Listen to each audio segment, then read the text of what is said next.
It was kind of the same story for both Ngannou and Uzdemir. Both these guys were sort of, a year and a half ago, they weren't necessarily in anybody's, conversation as title contenders. And then all of a sudden, they both end up being in a very similar place. Look, dude, I think the big story of the night is, holy shit, does the UFC know how to overhype a fighter?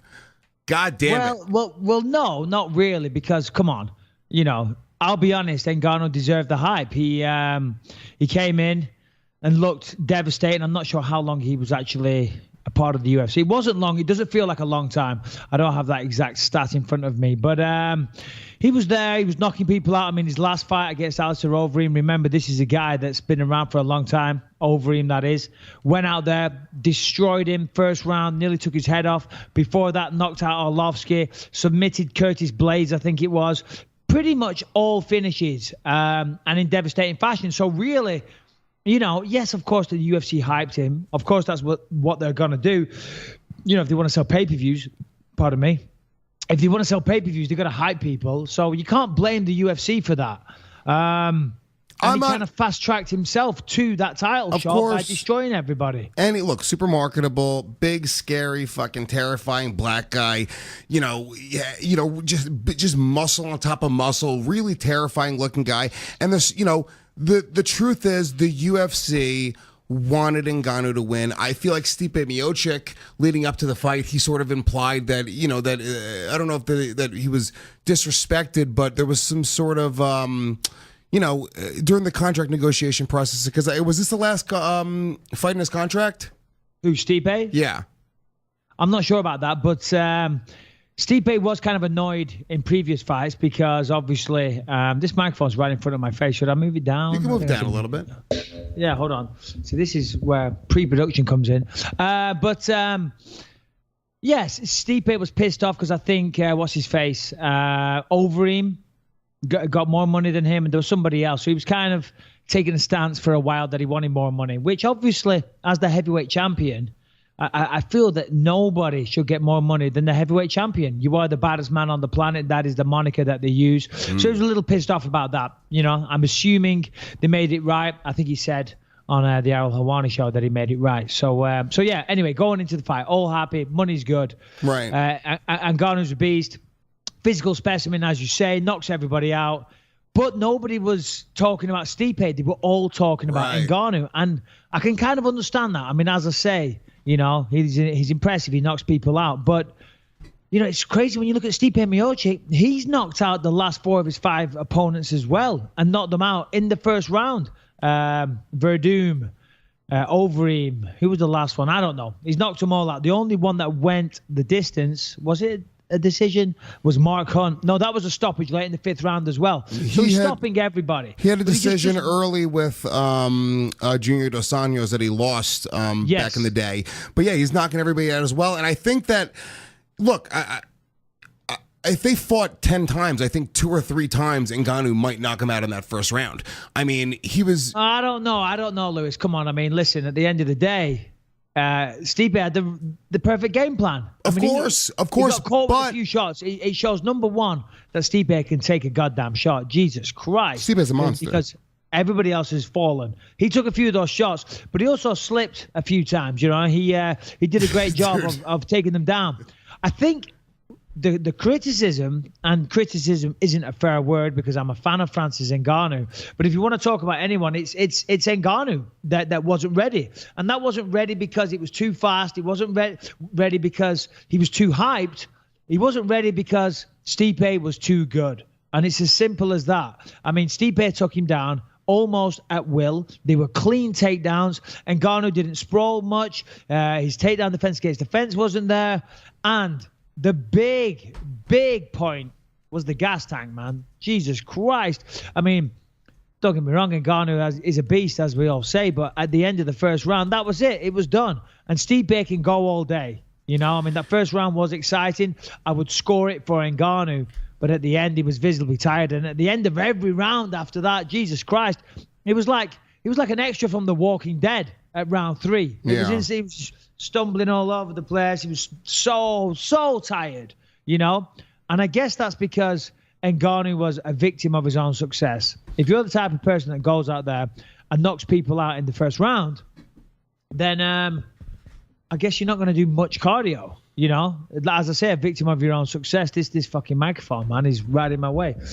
I'll figure it out in a second when you talk. You know, but you got to do the road work. You got to do the cardio. You got to do the wrestling, especially against a guy like Stipe. Well, yeah, and look, here's the thing, man. It's all Stipe in that fight, right? You got to give him all the credit in the world, and I'm not. I think Stipe brought the fight to him. He fought a really smart fight. You saw how cautious he was in that first round. He knew how dangerous Ngannou was in the first round. It was so much so that Stipe, it was like somebody was trying to attack him with a fucking baseball bat. He was ducking out of the way, like he was legitimately being attacked. It was fucking crazy. It wasn't even just like a fight stance. He was just trying to fucking not get hit in that first round. You could tell exactly how cautious he was being. But that was the real thing where Ngannou, I mean, was it all just a cardio thing? Was it an adrenaline dump? I don't know. How far have we seen Ngannou go? We've never seen him fight a 5-round fight, but he looked like he had absolutely nothing after that first round. His mouth was hung open. He looked like he saw a ghost. Yeah, absolutely. Listen, I think we spoke about this on the podcast.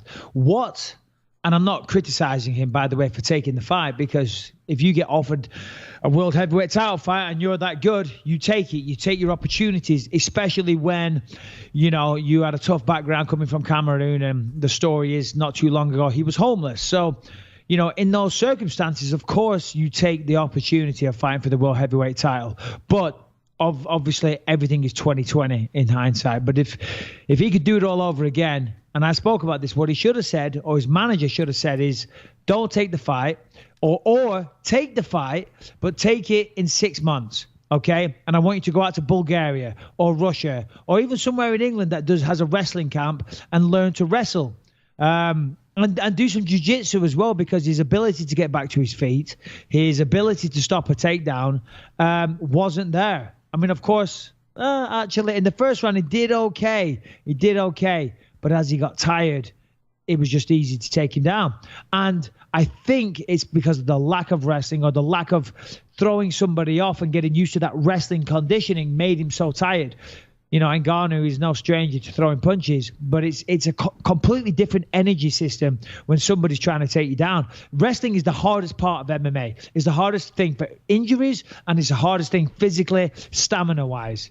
So he really needed to go away and address that. And I think that Monday morning, he knows that. And if he was to get another shot, maybe it would be different. But, it was a completely dominant performance for Stipe Miocic.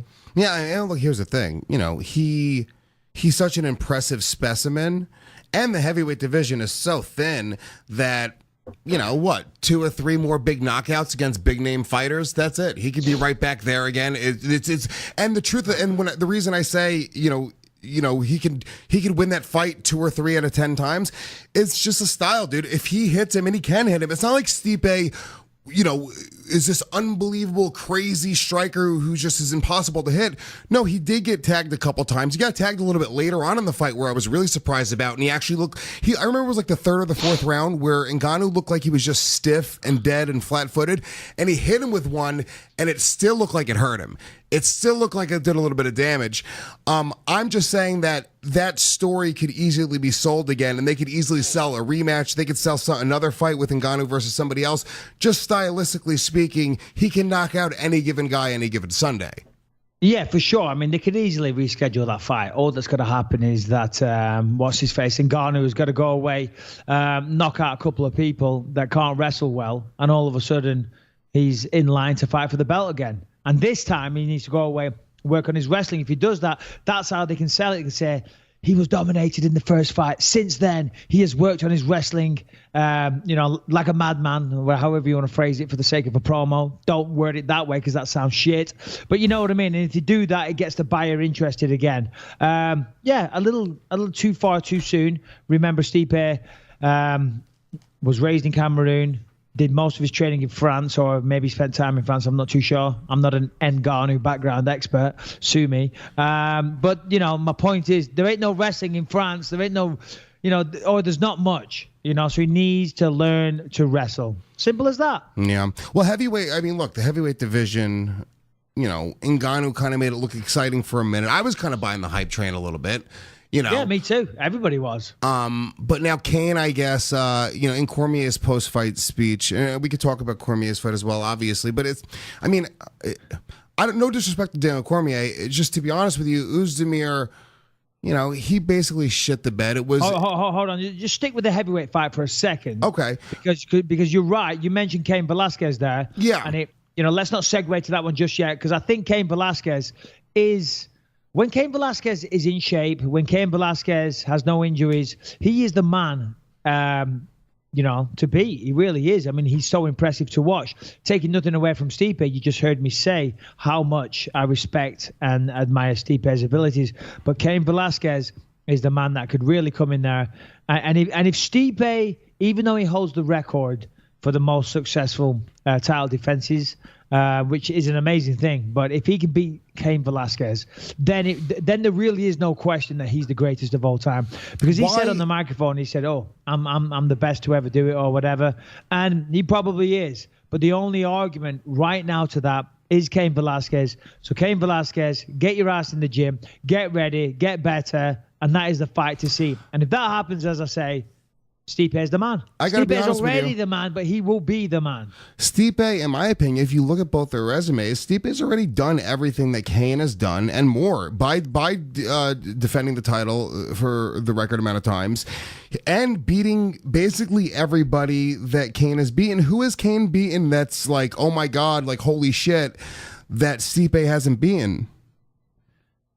I don't know. You put me on the spot there, but listen, they were both great heavyweights. Cain Velasquez was amazing. He was incredibly dominant at the time. Think back to those performances against Junior Dos Santos. I mean, that was crazy. They really were very dominant after getting knocked out. So, listen, that is the only... There's not an asterisk. There's no asterisk. Stipe is the undisputed champion of the world. He's defended the belt more times than anybody. So he's the man. I'm only saying that in terms of conversation, in terms of sad bastards on the internet like us trying to, say there's someone better than him, Cain is the only person that they can throw out that. That's the only debate. Yeah. And look, it's the only debate. Yes.